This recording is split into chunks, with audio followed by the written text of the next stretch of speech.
Olá, tudo bem com vocês? Hoje faremos uma introdução à teoria dos conjuntos.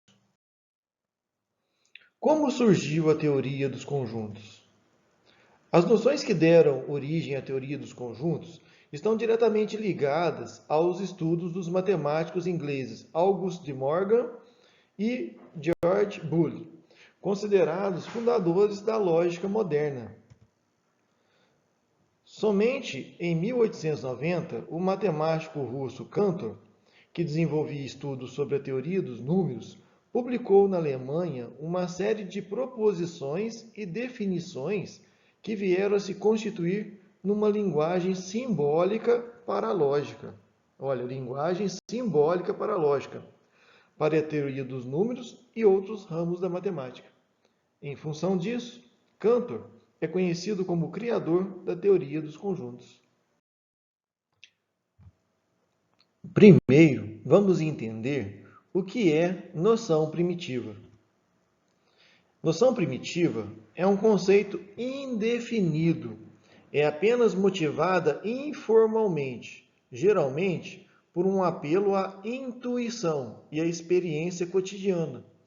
Então, uma noção primitiva é um conceito que eu não consigo definir precisamente. Eu entendo que seja, mas eu não consigo definir precisamente.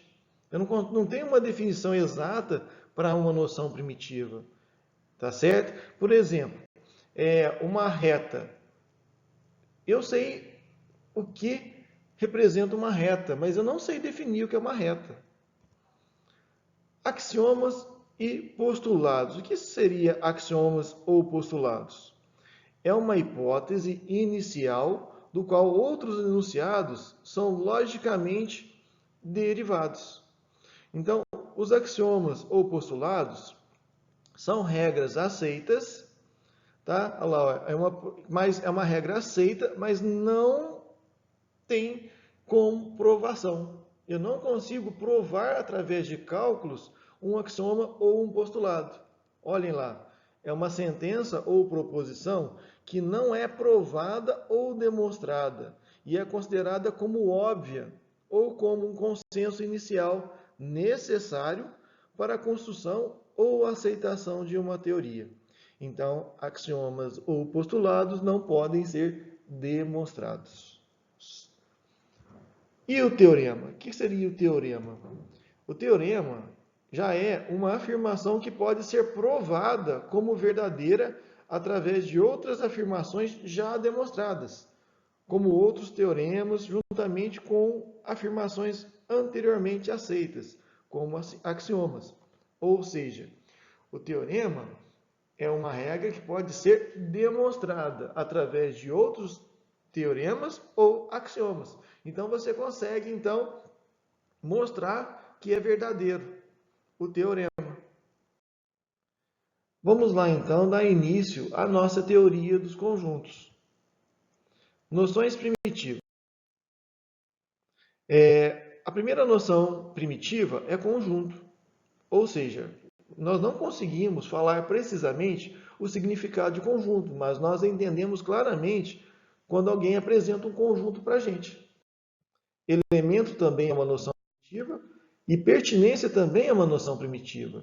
Então, são as três noções primitivas da nossa matéria. Ou seja, nós não vamos conseguir definir esses três elementos, essas três informações: conjunto, elemento e pertinência. Vamos primeiro analisar um pouco de conjunto. Conjunto dá a noção de coleção, classes ou agrupamento de objetos. É indicado por uma letra maiúscula do nosso alfabeto. O que é esse indicado aqui? Isso aqui agora é a notação, é a simbologia que nós vamos usar. Então, a notação, então, é uma letra maiúscula do nosso alfabeto. Exemplo. Olha aqui para vocês verem uma coleção, um agrupamento de pessoas. Na figura acima temos um conjunto de pessoas. E esse conjunto vai ser chamado de conjunto P. Elementos. O que seria a noção de elemento? É cada objeto de uma coleção. Cada objeto do nosso conjunto é chamado de elemento. É indicado por uma letra minúscula do nosso alfabeto, ou seja, a notação de elemento é uma letra minúscula do nosso alfabeto. Um exemplo. Na figura, o elefante é um elemento do conjunto A. Agora, a relação de pertinência. Os símbolos abaixo são usados para relacionar apenas elementos com conjuntos. Olha para vocês verem, falamos em relação. Olha, associação. Então, quando você tem um elemento e você tem um conjunto, que simbologia matemática eu vou usar? Este símbolo, que se chama pertence, ou esse outro símbolo que se chama não pertence.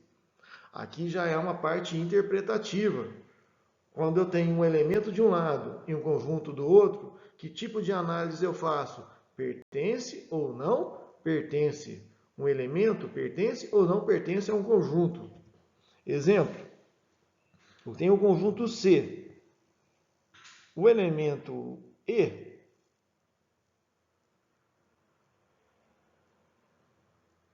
ele tem a situação de que ele não pertence ao conjunto C. Agora, o elemento A, ele já tem a condição de que ele pertence ao conjunto C. Repara então no símbolo de pertence e não pertence. Observação. Se um conjunto for evidenciado dentro de outro conjunto, ele passa a ser analisado como um elemento do conjunto. É muito sutil essa percepção. Então, temos que ter bastante atenção. Exemplo, sendo o conjunto A o conjunto de elementos 1, 2, conjunto que tem o elemento 3, o 3 e o 4. Temos que o conjunto de elemento 3 está evidenciado dentro do conjunto A. Logo, ele é um elemento do conjunto A. Por isso que o conjunto de elemento 3 pertence a A. Agora, o conjunto que tem o elemento 4 não está evidenciado dentro do conjunto A. Quem está dentro do conjunto A é o elemento 4 e não o conjunto que tem o elemento 4. Então, o conjunto de elemento 4 não pertence ao conjunto A. Então, qual que é a regra para você entender melhor?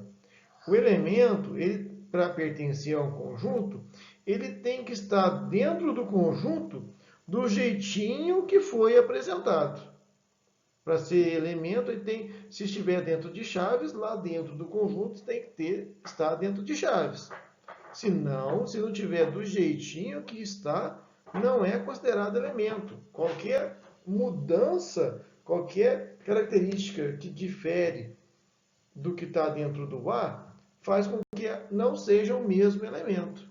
Espero que eu tenha ajudado a todos nesse início de matéria.